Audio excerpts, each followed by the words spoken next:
नमस्कार मित्रांनो, आपल्या भारताच्या सर्वोच्च न्यायालयाला लवकरच मिळणार आहेत नवे मुख्य न्यायाधीश। सध्याचे आपले 52वे मुख्य न्यायाधीश माननीय भूषण गवई सर हे 23 नोव्हेंबर 2025 रोजी निवृत्त होत आहेत। त्यांनी आपल्या उत्तराधिकारी म्हणून न्यायमूर्ती सूर्यकांत सर यांची शिफारस केलेली आहे। न्यायमूर्ती सूर्यकांत सर हे भारताचे 53वे मुख्य न्यायाधीश होणार आहेत।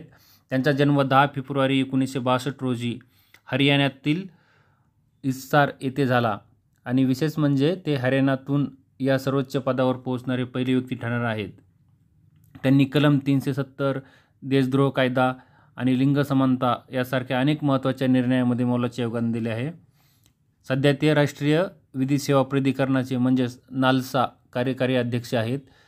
ते 24 नोव्हेंबर 2025 रोजी मुख्य न्यायाधीश म्हणून पदभार स्वीकारतील आणि फेब्रुवारी 2027 पर्यंत त्यांचा कार्यकाळ राहील। भारताच्या आपल्या न्यायव्यवस्थेला मिळणार आहेत एक अनुभवी आणि न्यायप्रिय आणि दूरदर्शी नेतृत्व।